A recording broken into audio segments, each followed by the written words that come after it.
Hello and welcome to It's Not That Bad, optimistic movie reviews for optimistic people. That's Simone LaRue. And that's Chad Ekowitz.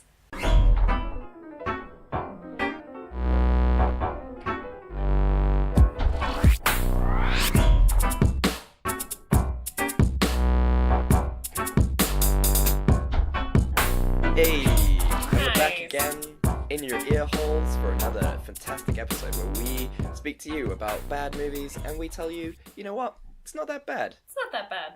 Somebody tried really hard in that movie, even if it maybe wasn't the directors or the main actors or the script writers. Somebody tried hard. Maybe it was a makeup artist. Do you know who it always is? It's the best boy. I always love that title in the credit sequence. Just, he's the best boy. I would love to know what the job of the best boy is. If anyone knows what a best boy is or does, let us know. Or if he was just like everyone's friend on set. He was just really the best boy. Or it's a dog. Oh, how magical would that be? Oh, I'd love that. Oh, just the best boy. Oh. Just the best boy. Oh, actually, we all know the best boy is my son, Oliver. That's true. Oliver is the best boy. For those. Yeah, for those of you who haven't listened to us before and you're just like hearing this lovely 25-year-old speak, and no, she doesn't actually have a son. It's her adorable cat, who is the best and most handsome boy. He's so good. He was with my little cousins today. Oh, I was telling you, he was with my little cousins today, and my cousins like usually have dogs because their dad's all like, dogs only, blah blah blah. And my cat was a fucking genius because their dad's whole argument was like, cats, they don't come when you call them, they're not affectionate, as though my son's not perfect. So I was like holding Oliver, and Oliver like put his forehead against both of the girls' foreheads and like gave them some love. It was real cute. Oh, that's so lovely. He was just such a good cat ambassador. My dad would be proud. That's adorable. But it's like we were saying before the podcast, and I think people need to know this, is that people make dogs out to be the more masculine and cats to be feminine. Cats are badass metalheads. Yeah. They kill for fun. 80% of cat murders. They walk around looking for fights. Yeah. Like, they bring back dead things for you. What do dogs do? They play fetch. A dog wouldn't eat you if you were to die. Yeah, so if we want to assign toxic masculine traits to any animal... It's gonna be the cat.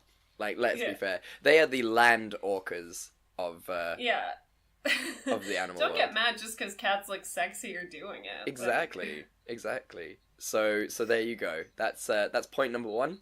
I also wanted to... That's our soapbox today. No, that's your soapbox. My soapbox for the day.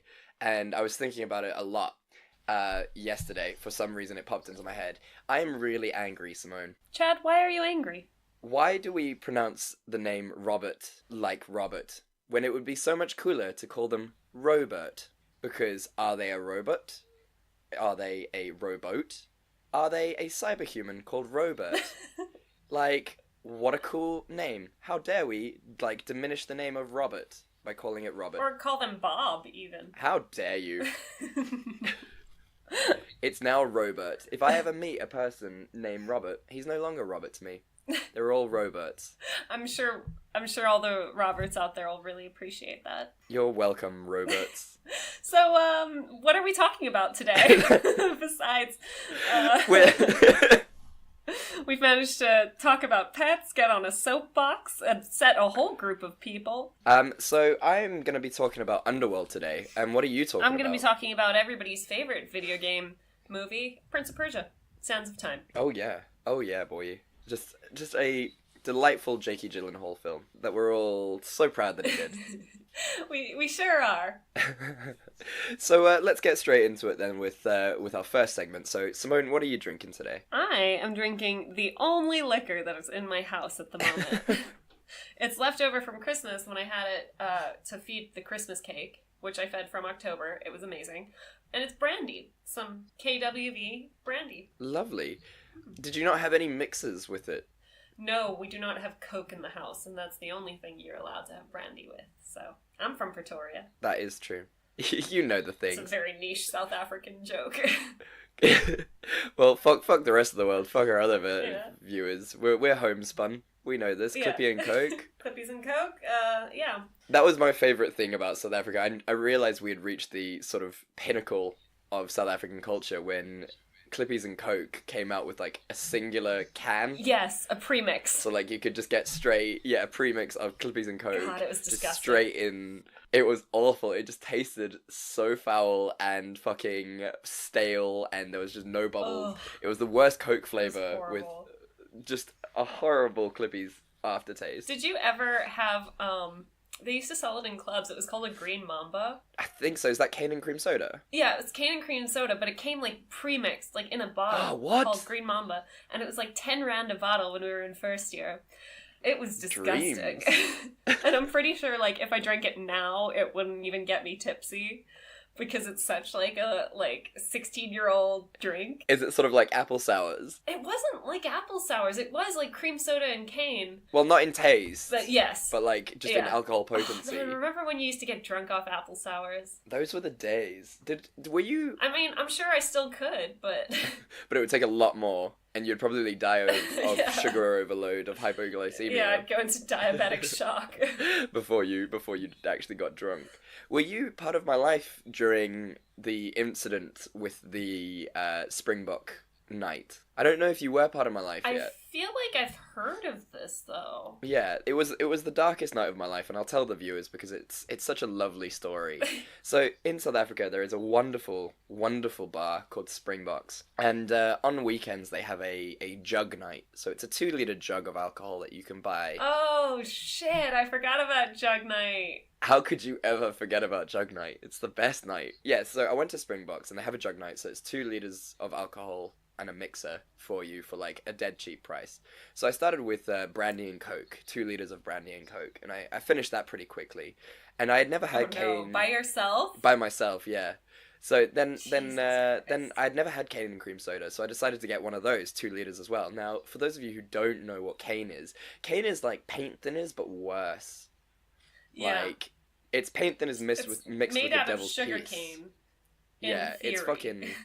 In theory. In reality, it's just, like, liquid heroin. It's horrible. Yeah, it's terrible. So I had 2 liters of that. So I had 2 liters of that on top of the brandy and Coke. And I don't remember a lot from after that, but we then went to Tin Roof, which is the scummiest nightclub of all time. Oh, man. It's where HPV goes to die. Girls every single night used to come back with like cut up feet from all the glass broken on the floor. And those were girls wearing closed shoes. Yeah, it's a bad place to Ugh. be. But, you know, if you're in Cape Town, you have to go to Tin Roof. No, you don't, please. Like, you absolutely do not. Please, we have better nightclubs. But anyway, so we went to Tin Roof, and while in Tin Roof, some guy said, "I like your shirt," so I said, "I'll sell it to him." And so I did. I took You the shirt did off of my it. back, and I sold it to him for 50 rand, which isn't a lot of money because my shirt was worth No. 250 rand. And he gave me a plain white t-shirt that was way, way, way too small for me. And then I went outside. That night I lost my driver's license, and I woke up the next day at 12, having thrown up black sludge onto my washing for the next day. So I woke up at 11:58, and I had a class at 12. Woke up to my roommate standing over my washing basket with black sludge all over it, and he's like, "What the fuck?" And I was like, "Man, I'm sorry, I've got 2 minutes to get to class. I've got to go." So I got up, I literally put on what was ever around that was cleanest, got to class.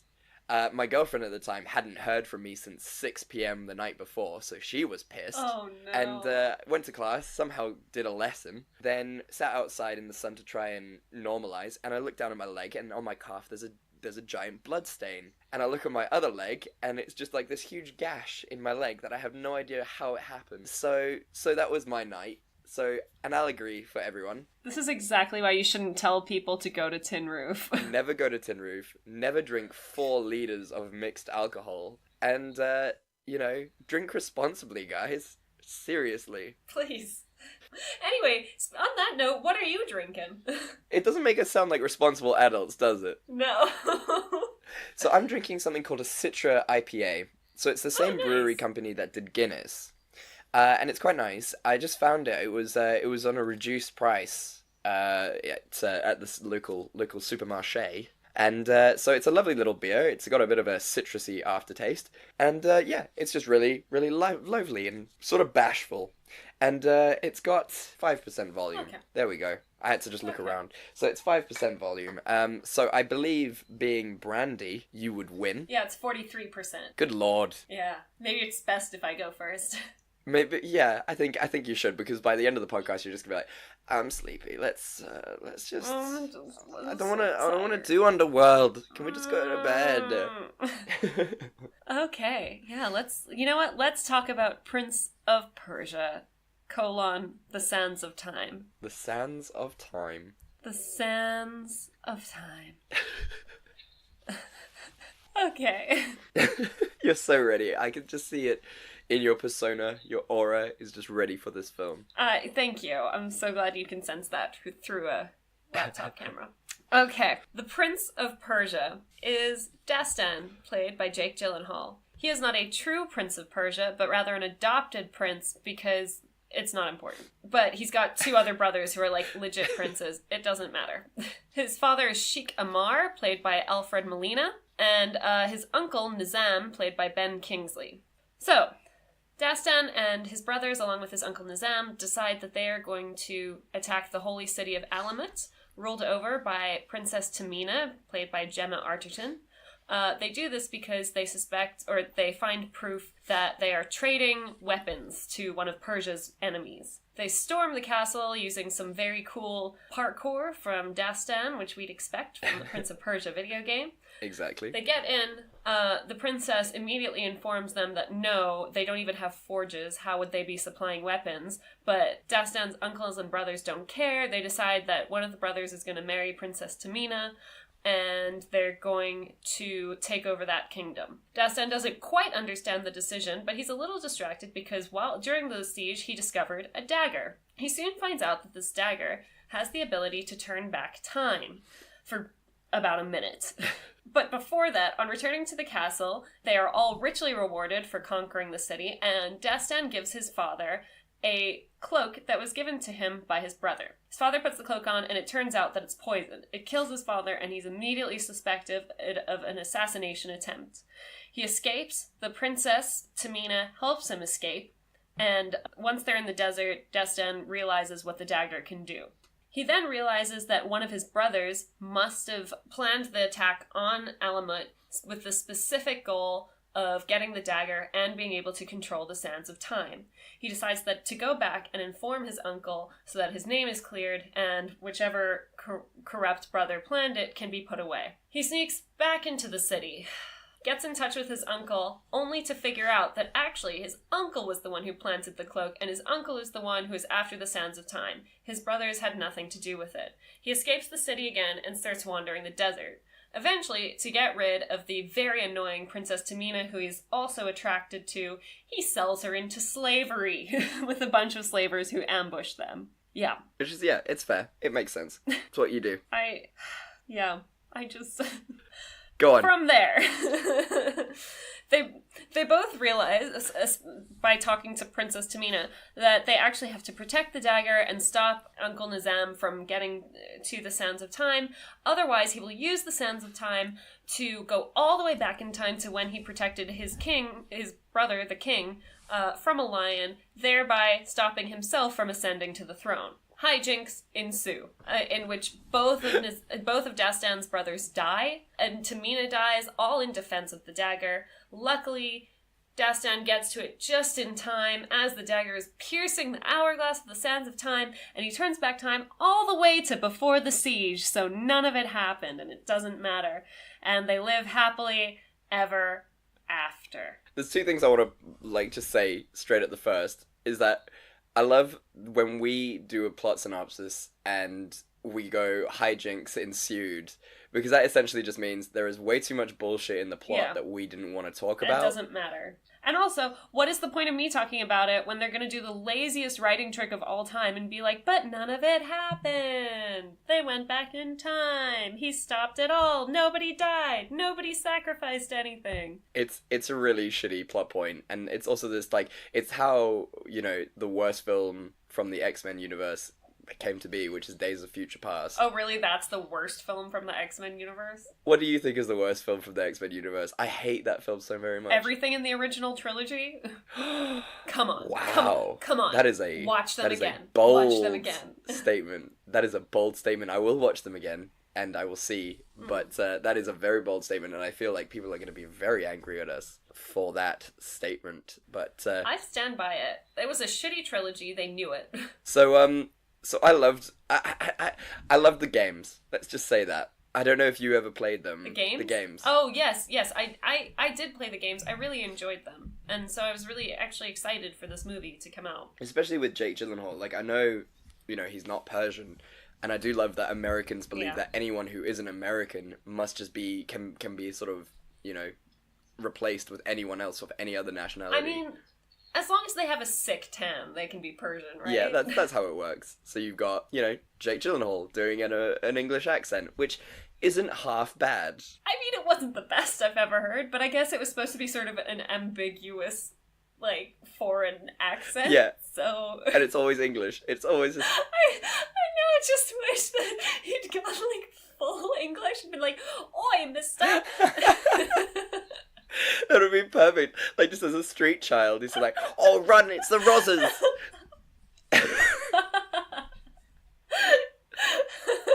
Full Oliver Twist. Oh, it would be perfect. Oh, man.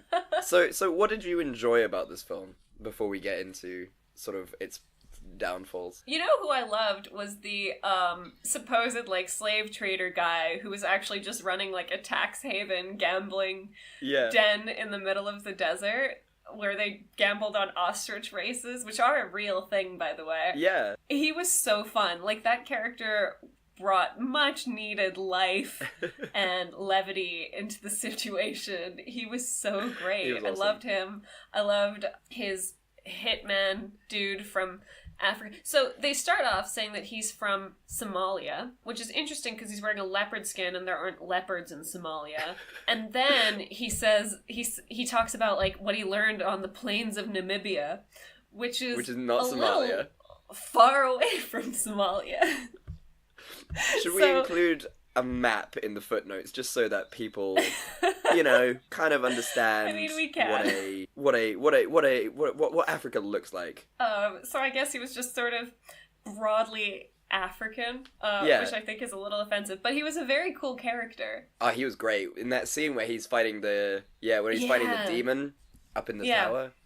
Yeah, that was fucking cool. I highly enjoyed that, and I think probably also this will be my scene that could have saved it, but obviously what made Prince of Persia so entertaining as a game was all the fucking cool stunts, both in fighting and getting through all the trappy places and whatever. Yeah. That's what made it cool, and I think they just didn't do enough of it. All of the stunts were pretty standard for an action movie, and it's no, I want to see the guy run and jump off a pillar and kick someone in the face and I just wanted to see so much more fighting and more parkour and whatever. I feel like they really could have missed the point. Yeah. That was what made Prince of Persia cool. Yeah. If you actually think of the Prince of Persia games and you think about I think that's what makes this movie such a failure that it was, is because if you think about the Prince of Persia games, they're really boring in terms of a plot. Yeah. There is really no plot. It's just looking cool doing parkour, stealth killing people, and just badass fights. It's so fun, and solving puzzles. Yeah, I would never diss the Prince of Persia games, but the plot is not very cohesive and interesting. But the actual gameplay, it doesn't have to be. It's a game. It's the mind games that Prince of Persia plays with you. The puzzles and shit, that's what makes it cool. And I guess that doesn't really translate well into film. So it was just it was kind of doomed from inception. Yeah, but they could have put more effort into the stunts, I feel. I feel like they really put minimal effort into the fight scenes. How do you feel about the Sand Sassins?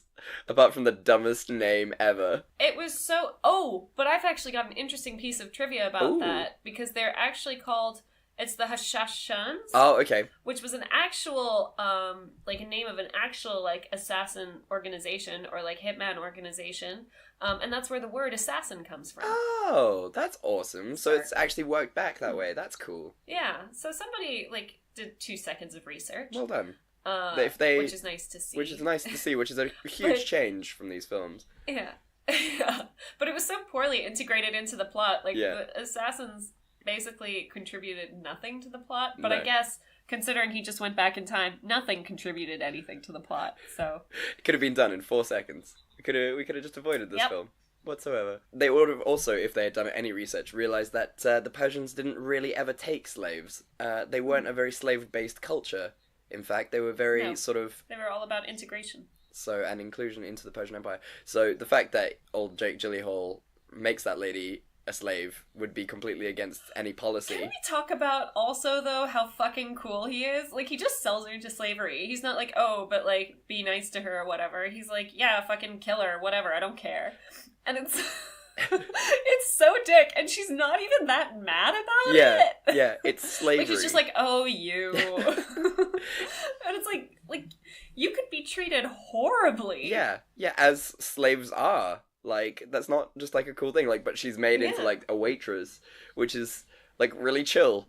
Like, really chill for a slavery, like, kind of vibe. Yeah, but, like, he didn't know that. No. He thought, like, I'm pretty sure he thought for sure she was going to be sold into sex slavery. Yeah. Which is horrible. And she just kind of accepts it, Yeah. and she's cool with it. Yeah. It's sort of like Waterworld in that respect, like, where he just, like, lets her just be, like, a sex toy to that dude. Yeah. Get on this. It's really fucked up. So, I mean, look, it was a fun film. It was just adorable. Yeah. It was sort of, you expected it to just be sort of among those those films that have originated from video games. Like, I mean, you can't really compare it really to the Resident Evil franchise, because the Resident Evil franchise is just fantastic. But it's different because But the there's a lot Resident Evil franchise knew why people liked the game. Which is shooty, people shooty, just bang, like, bang. like gory fucking scenes. Yes.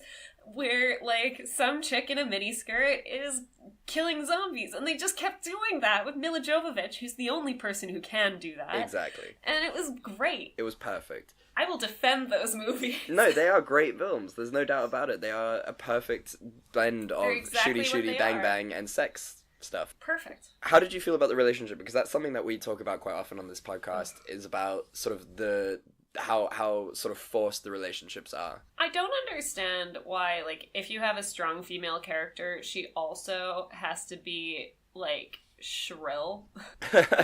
Like, I think she was a very poorly written character, but I guess everybody was poorly written in this. Yeah, that's true. And, like, you just don't understand why they're attracted to each other at any point. Like, I guess they're both hot. Yeah. But that's about it. From an evolutionary point of view, like, that's the only reason why they should be together, really. Or, like, why they'd be attracted to each other, because they're both, like, so different, and they're both on such different sides of this conflict. Yeah.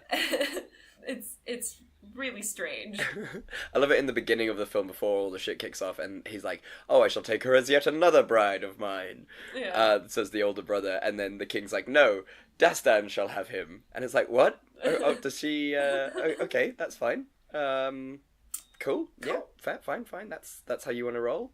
I mean, to be fair... But also, like, in theory, then, that means that Dastan also already has, like, a couple of wives, too? Yeah, which is... Like, surely all of them? Yeah, it's very odd. I mean, yes, in terms of, like, sort of royalty and sort of country ownership, that's how a lot of allegiance is formed and stuff. But it was just really sort of like a side remark in terms of politics. Like, it was just like, yes, I like her. She's very pretty. We shall take her as my wife for unity of the two teams. And it's like, no, that's not why. Don't lie to yourself. Yeah, it's such bullshit. They're like, oh, it sounds like you want to talk diplomacy. And it's like, that's not what she wants to do. You're still wrong. Oh man.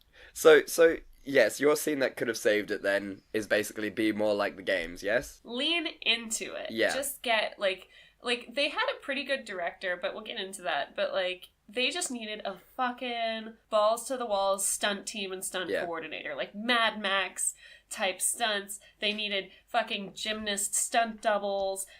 Like, just go nuts with it. Yeah. I feel like there was not enough of just, like, puzzle solving and, like, cool. Like, there was not a single riddle. Yeah, which is a big part of the Prince of Persia thing, because, you know, it's mystical and foreign. Also, in the games, Tamina's supposed to be able to fight. Yeah, yeah. And then she was just completely useless. She was a sexy lamp. Yeah, she was a sexy lamp, and it's like, you're the guardian of the dagger that holds the sands of time, and you can't even fucking, like, hold a sword? Come on. It was written by a man. You could tell this film was written by a man. Clearly. Yeah. What? Was it written by Ernest Cline by any chance? Oh no, he's such a fanboy of the games. He could never deign to write such a thing. What a dickhead. So yes, I kind of agree with you. My scene that could have saved it is sort of along the same lines. I also said really push the game aspects of it. I mean, if you think about it, the Sands of Time game is awesome. Like, he gets infected by this evil sort of spirit. Such a sick game. And it would have been really cool if, like, fuck the love story because it's irrelevant, and now have Jake Gyllenhaal sort of interacting with this evil spirit. He starts, like, to become more of the evil spirit, sort of like Spider-Man 3, but much cooler than Spider-Man 3 ever could have been. And he's a good actor. He can pull it off. Exactly. So why ruin the awesome game aspects? You have that scene in the game where he fights that giant guy without the bottom jaw. That would have been so cool. Yeah. Fuck. He did not fight enough in this movie. No. It was a lot of just talking and diplomacy and sexy witty banter and not enough badass scenes of fighting. Yeah. Yeah.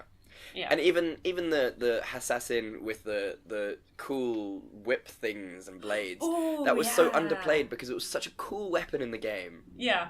Yeah, I remember. I was like, ooh, what should we call that? What is it called? I don't know. It's like sexy whip? I think I called it like a bitey whip. Bitey whip. The bitey whip of time. I'd play that game. That's the next one in the Prince of Persia series. The bitey whip of time. The bitey whip of time. Sounds more like an existential crisis. Oh, that kind of breaks my heart a little bit. When you think about it, isn't time just a bitey whip? Oh.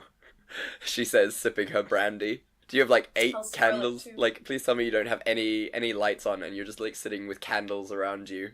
And you're... I've got candles right here, but they're not lit. And your billowy white curtains are just blowing in the wind. And Meatloaf... I'm in a robe. Yeah, and Meatloaf is in the next room just quietly, whispering to himself, I would do anything for love. Honestly, though, that's my dream. That would be perfect. I would love Meatloaf. But enough about Underworld. We'll get Oh man, that's so good. It's funny because I'm right. Because you're right. Alright, so tell me, is he a bad director or is he a bad film? Well, that didn't make sense grammatically. I gotcha. Is he a bad director or is it a bad film? So the director is Mike Newell. He is a pretty good director, actually. Most recently, you would have seen his work in the Guernsey Literary and Potato Peel Pie Society that came out last year. But he also directed Great Expectations in 2012. He did Love in the Time of Cholera. Wow. He did Harry Potter and the Goblet of Fire. The Mona Lisa Smile. 4 Weddings and a Funeral, the 1994 version. So he's done a lot of really good movies. I don't know how they roped him into Prince of Persia, because when, you look at all the other... He did Donnie Brasco. Yeah. Wow. Like, what's he doing this film? Yeah, maybe he just wanted a break from doing really good movies.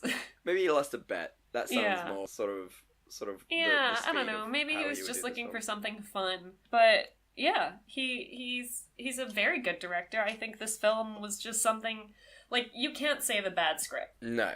And the script was horrendous. I mean, look at the actors that you have in this. They're all amazing actors. Jake Gyllenhaal. Fucking Jake Gyllenhaal. I mean, he's the perfect man, and I love him. So... he was very dreamy, even with this limited script. He's always... like, him with the hair? I know! Oh, man. Oh my god! And he worked out. He gained 10 pounds for the role. Oh, that's not too bad. I mean, when you look at what he did for Southpaw, it's kind of like, okay, who cares? But this was kind of early on.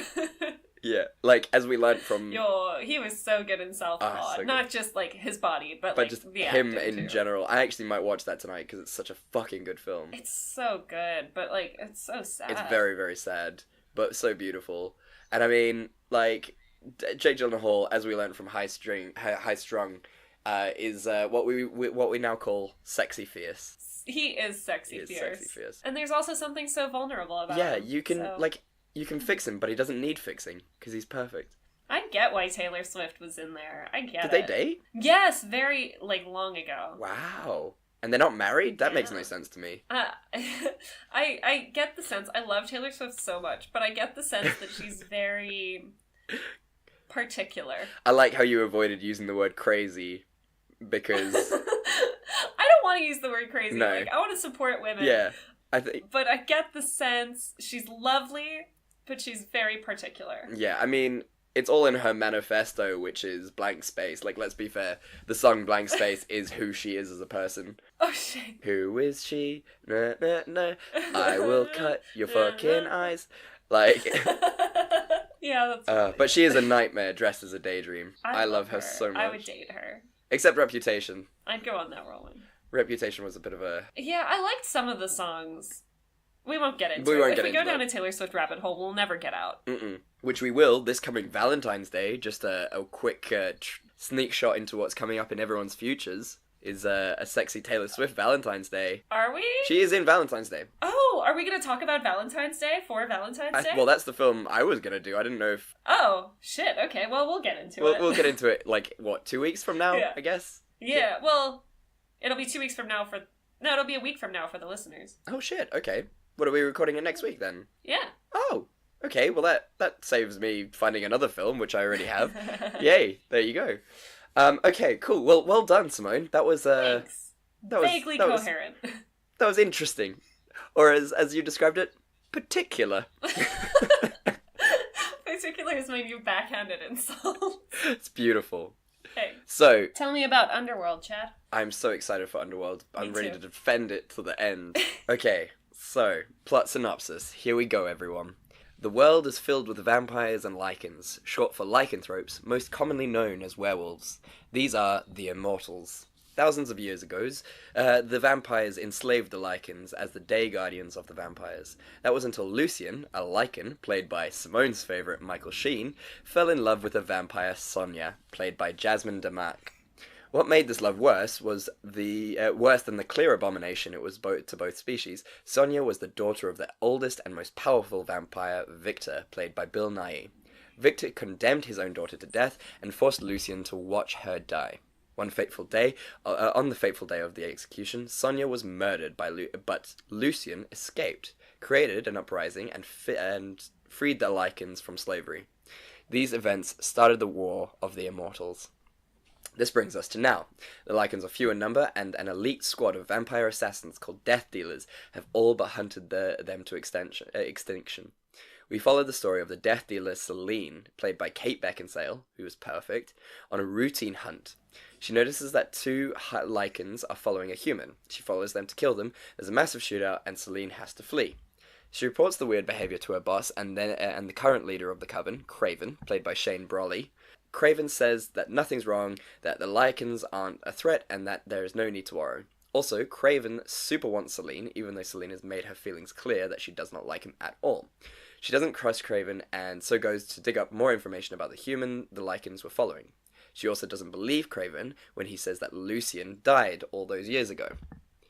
Celine wakes up Victor from his sleep. The elder vampires jump through time in order to conserve their way of life or something. It's very confusing, but hey, it is what it is.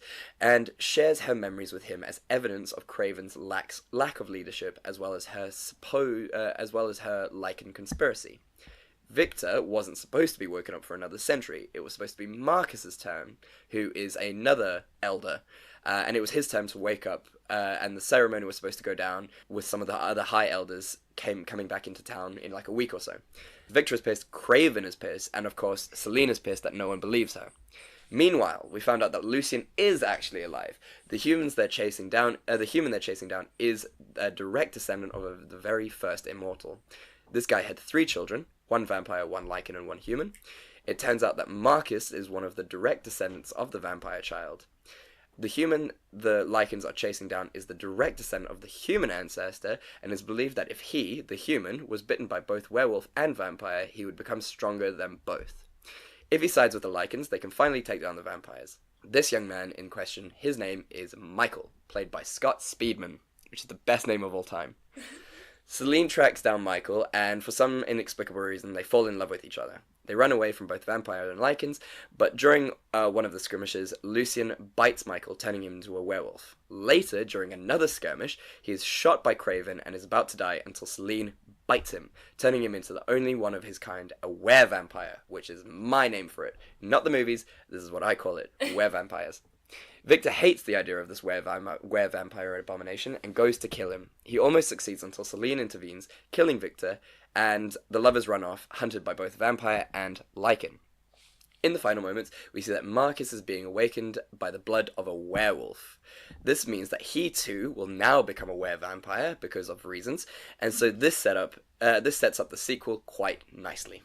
Yes. This movie is so dramatic in all the right ways. It's a sexy vampire love story. I love it. The fact that, like, she, in the first scene, like, there's such a great exposition where she's just like, I'm a death dealer, and then, like, she's just in full-on leather spandex. It's just perfect. Insane. It was such a different time, too, where you could just walk around whatever city they're in, like, in so much leather, and nobody blinked an eye. It's perfect, and, like, these two gigantic men are following this human around, and no one's like, okay, well, this is fine. Strange, yeah.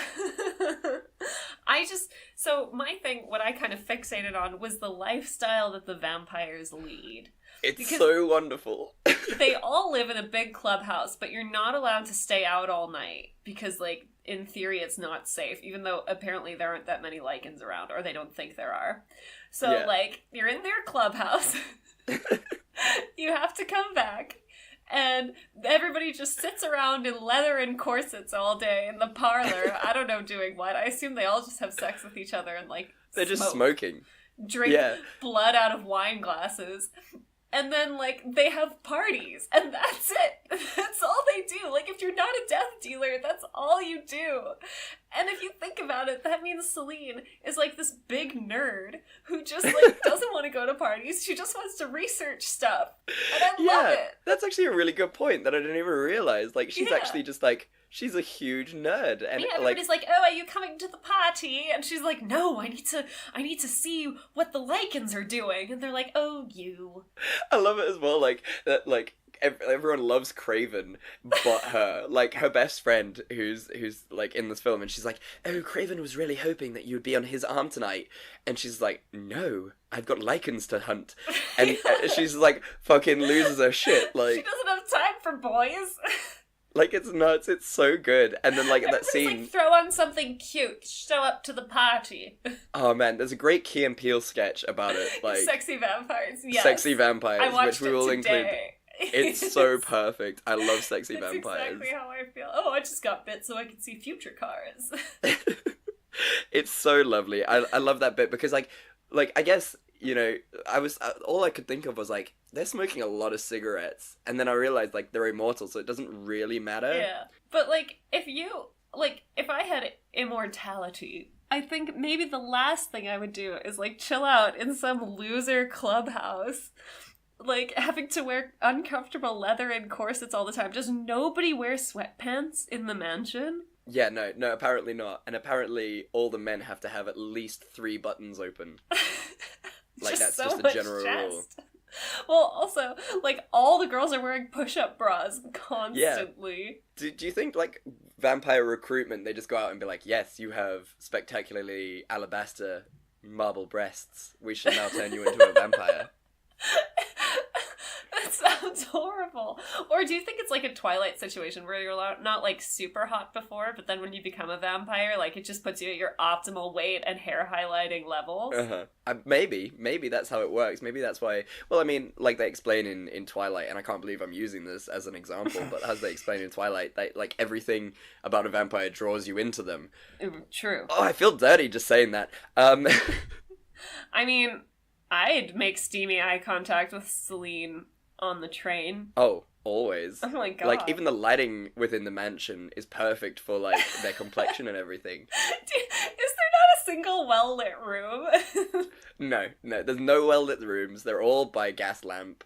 and they all have to wear sexy corsets. Whoever is supplying the team with sexy corsets. That was my thing too, because they have like the high-tech room where like the elders are sleeping and whatever, and then like these high-tech vaults and whatever and all that shit. And I was like, but somebody had to install that. Right? Like, somebody had to install the camera system and the alarm system. And, like, how freaked out must they have been walking into, like, this goth mansion with all these, like, beautiful pale people in corsets smoking? And, like, this is set in Chicago, isn't it? I think don't it's know. Chicago. It's not made clear. It's not very clear, but I feel like it's Chicago. Okay. And, like, I'm just thinking about it, and, like, just a mansion in the middle of Chicago, if it is Chicago, and these people don't come out during the day, ever.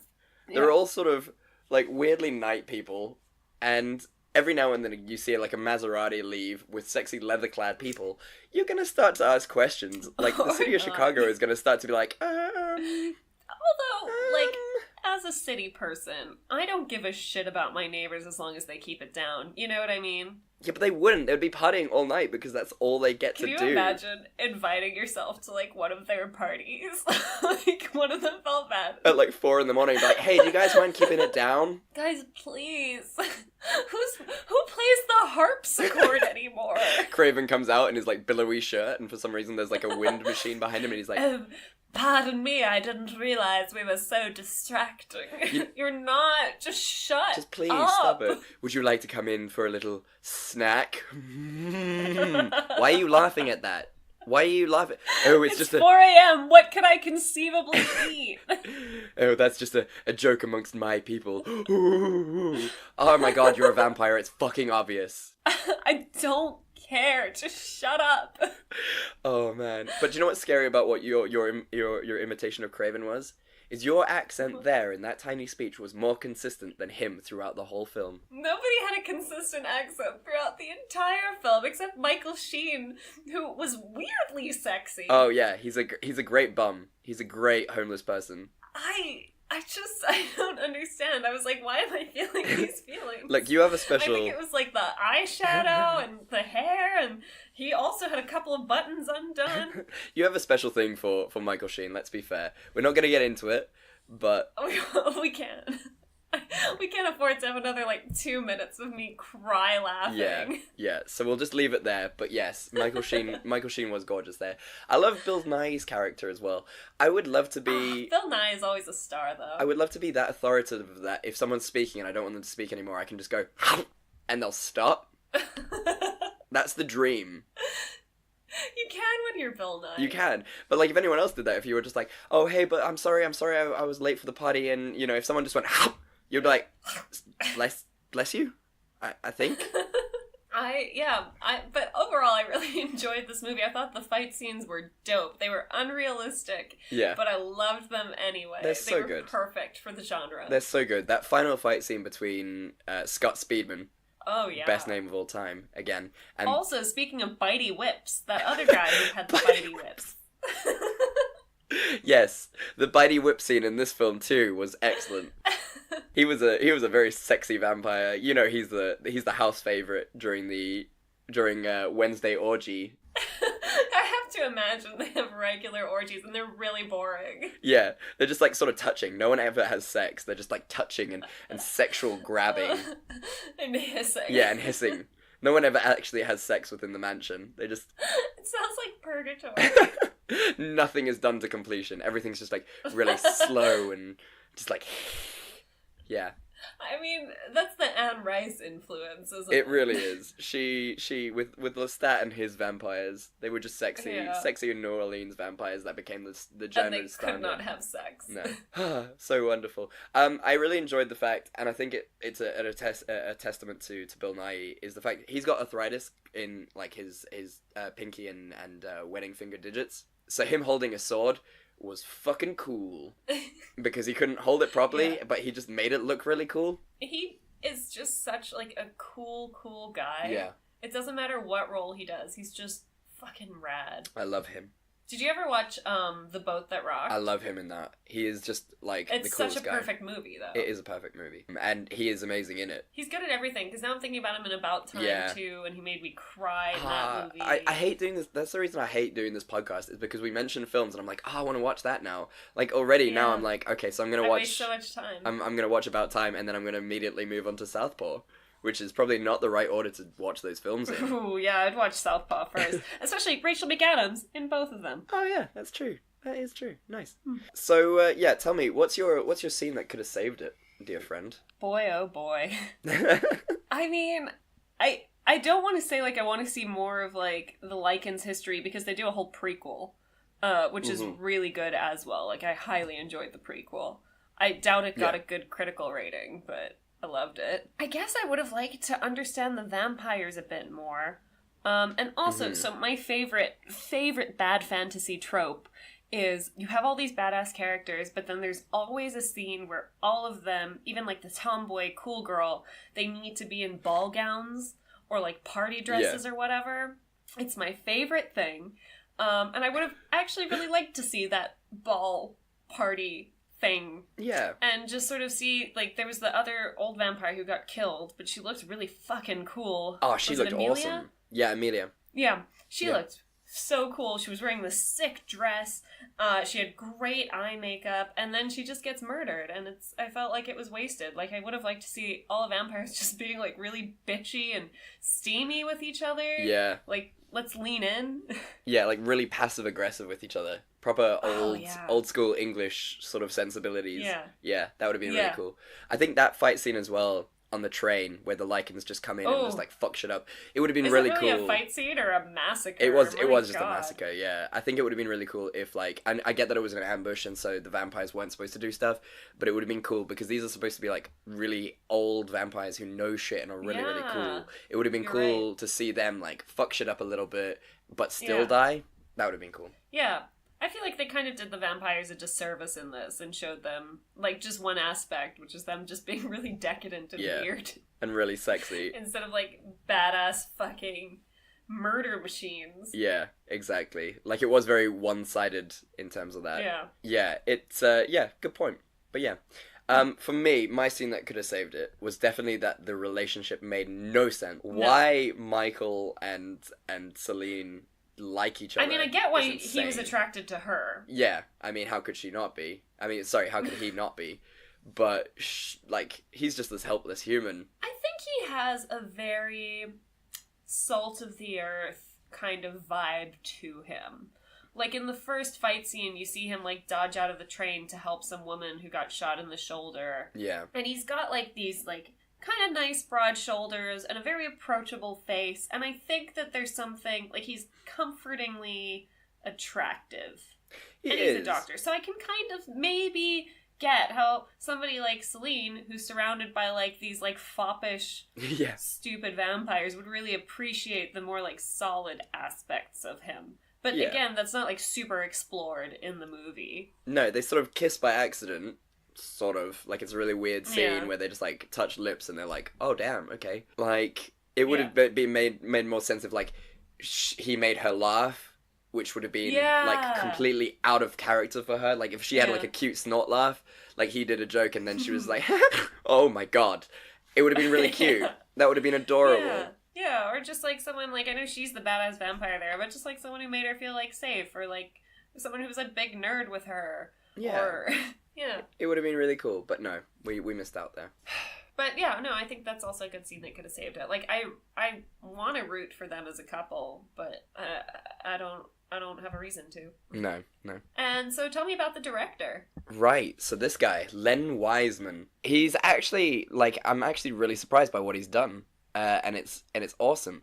So first of all, this is a lovely tidbit for you. Like, he's doing McClane, which is going to be it seems like it's going to be like a Die Hard thing. Okay. Okay. Another Die Hard. Another Die Hard, which is what we need. That's what the world needs. Exactly. But he's also doing Sin City. He's directing the TV series for Sin City, directing Swamp Thing TV series. He did Lucifer, the first episode, Sleepy Hollow, the first episode, Hawaii Five-0, the first episode, Live Free or Die Hard. He's done a bunch of Underworld films.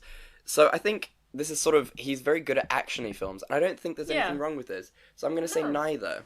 So I'm going to say neither on this one. Yeah, no, I enjoyed Underworld. Like, is it, an Oscar-winning dialogue movie? No, but it is super entertaining. Exactly, and I would watch these films over and over again, the whole sequel. I kind of want to watch the sequels now.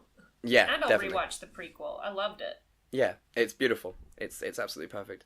Right then, so to my new favourite segment and our last segment of the day. So, Simone, tell me what you're excited about, and then I'll tell you what I think we'll podcast. So I am really excited about the Umbrella Academy that's coming to Netflix. I saw that. It looks so good, and I'm really enjoying the trend where they're looking at, like, really common fantasy tropes and then being like, okay, but what about that, like, 10 years later? Mm-hmm. Yeah. So they're taking the common fantasy trope of, like, oh, a bunch of superheroes at an academy. And they're like, well, what are they like as adults? And I'm really excited to see that concept. I really enjoy that kind of story. Yeah, it is nice. It's new, which is what I think we need. Yeah, exactly. I mean, Haunting of Hill House also did that. They were like, well, let's not focus on the standard, like, family getting haunted. Let's talk about, like, how fucked up they are 20 years down the line. Yeah. So I'm really keen to see it. Yeah, I think that's going to be really good. I will watch it in a day, because I know that's kind of the vibe it's going to be. And what do you think is going to podcast? Now, it's going to make a lot of people angry, but I don't give a shit. Oh, boy. Because I'm cool. It's going to be Aladdin. How dare you? I watched the trailer, and I am angry, and it's going to be shocking, and I'm not excited for it at all. No. I'm not talking about, like, the fact that Robin Williams, bless his heart, is not going to be in it. It's just going to be a bad film. I don't know if Will Smith was the best replacement they could have done for Robin Williams. Like, I think humor has changed a lot since Will Smith was funny. Yeah. And I would have liked to see a younger comedian give it a go. Yeah, exactly. Someone not so well known. In my head, I'm kind of thinking of Titus Burgess. Yes, I could see Wouldn't that have been fucking perfect. amazing? That would have been like, absolutely just perfect. something different. Like, the whole point of doing these live action movies is that they're updated for the current generation. And I don't think Will Smith is the current generation anymore.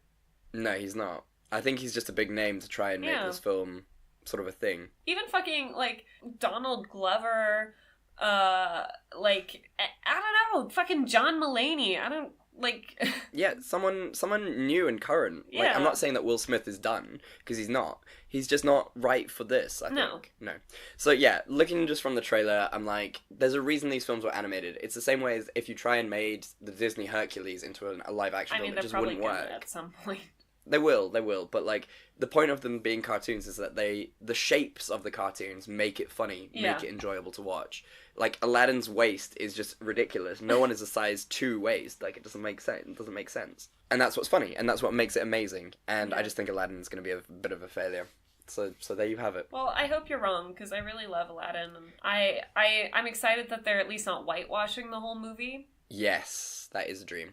That's very encouraging. So I am wishing, like, the actors all the best, and I'm hoping that it turns out really well. Yeah, exactly. So am I. I mean, like we always say on this segment, like, we hope we're wrong. We hope we're wrong. I really want this to be a success. Yeah. So yeah. Talking about a movie that you did the other day, Fire, so good. Oh, highly recommend. Especially, like, I have been planning events for a very long time. I love hosting people, and this gave me so much secondhand anxiety and schadenfreude. I loved it. Go watch it. Everyone who listens to this podcast, even if you don't really know about the Fire Festival, this will give you everything you need to know. You will scream at the TV. It's absolutely perfect. It is the best thing. Like, just more heart racing than any horror film you've ever seen. Oh, and I did start Punisher Season 2. I'm very much enjoying it. I can tell that they have a female writer on staff. Because there's enough fan service, but it's not outrageous, and it's just great. Really good characters. It makes me happy. Good. I'm glad you're enjoying it, and I'm looking for a new show to watch, so maybe I'll start with Punisher. I could not recommend it more. I mean, there's some dodgy self-defense in the second season, but it, Krav, snob. It's more just like some moves you're like, yeah, that could totally work if you're like a 200-pound man, not if you are a tiny girl. Fair enough. I mean, it is what it is. So tell us, Simone, what are you doing next week? So, very excited Valentine's Day. Happy Valentine's Day! Happy Valentine's Day. So, in celebration, we are finally going to bring my Valentine, Rudy, on the podcast. Woo! And I have told him he can defend one of, like, the movies that he loves but didn't do well critically. So, he has chosen Fast and the Furious, Tokyo Drift. Yes! I'm so excited! What a great film! I fucking love that film! When you watch it again, you're gonna change your mind. I'm so excited to watch this. So yeah, Rudy will be on the podcast next week. We'll be defending one of his great loves, besides me. Beautiful. I'm excited. I'm super excited. And what will you be covering next week? Now, I don't know if I'm going to keep it in from earlier, so I'll just tell everyone again. I am going to do Valentine's Day. Since this episode is a Valentine's episode, I thought, why not do the film with Taylor Swift in it and Taylor Lautner, the film that got them together, the Taylor group, and do Valentine's Day. I'm really excited. It's such a cute film.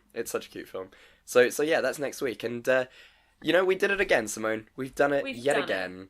I'm so proud of us. Goodness. Look at us. I would high-five you through the computer if I could. If you could. If I could. You'll just have to come here and we can buy a couple of jugs. Let's do it. Springboks all the way. My God. So, how have you been? How's this week been? This week's been good.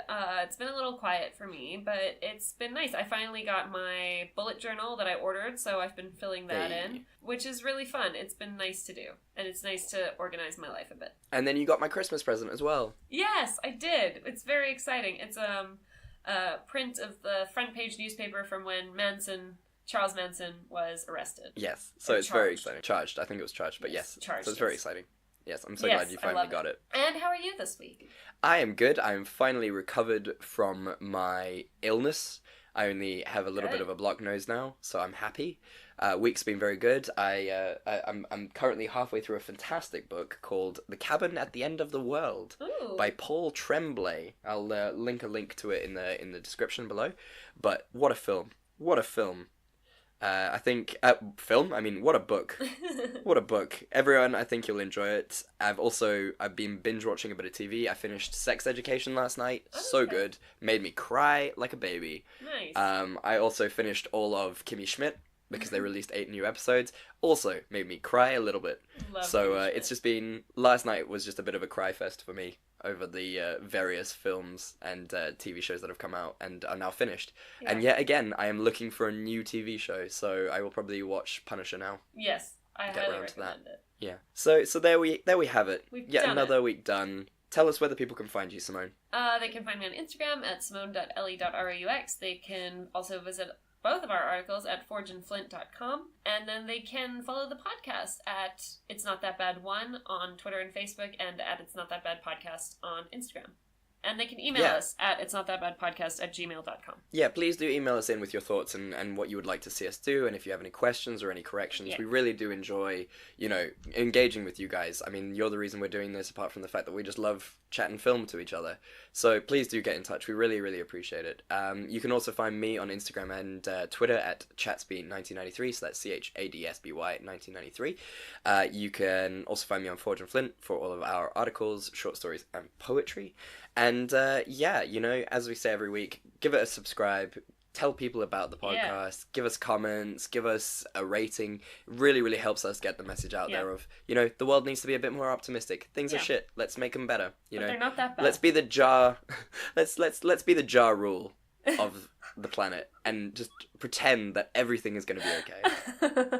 I don't know if that's the message we want to end on, but okay. And as we say at the end of every episode, we love you and there's nothing you can do about it. Goodbye.